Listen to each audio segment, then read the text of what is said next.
ഈ പട്ടിക മാനിച്ചാൽ ഏതാണെന്ന് പറയാം. ഈ പട്ടികയിൽ ഏത് പട്ടിക ഉണ്ടെന്ന് പറ. ഈ പട്ടിക എന്ന് പറയുമ്പോൾ ഈ പട്ടികയിൽ കൊള്ളാവുന്ന കോൺഗ്രസ്സുകാരനായ KPCC പ്രസിഡന്റാക്കാൻ ഇവരാണ് പേര് പറയട്ടെ. പിന്നെ കൊള്ളാവുന്ന ഒരാൾ ഞാൻ പറയാം, മുരളി കരുണാകരൻ സാറിന് ഒരു ശബ്ദം പറഞ്ഞ ആർക്കും ഗ്രൂപ്പ് എസത്തിൽ ഏർക്കാന്നുള്ളതല്ലാതെ മുരളി പണ്ടും KPCC പ്രസിഡന്റായിരുന്നു, ഏറ്റവും മിടുക്കനായ KPCC പ്രസിഡന്റ് തെളിയിച്ചല്ലേ മുരളിയാ. എന്തേ മുരളിനാക്കാത്തത്? അപ്പൊ ഇവർക്കെല്ലാം ഉണ്ടല്ല കുറെ ബൊമ്മകളെയാണ് വേണ്ടത്, കഴിവുള്ളവരെ വേണ്ട. അങ്ങനെ കഴിവുള്ളവർ കോൺഗ്രസിനകത്ത് വളരാൻ എന്നുള്ളത് നേരത്തെ സമ്മതിക്കില്ല. നേരത്തെ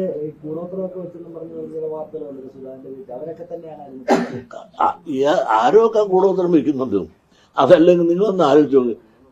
കോമൺ സെൻസാലും ഈ സമയത്ത് സുധാകരനെ മാറ്റണമെന്ന് കോൺഗ്രസിനകത്തൊരു ചിന്ത വന്നാൽ അവരെ കൊണ്ടുപോകേണ്ട ഉളമറയല്ലേ.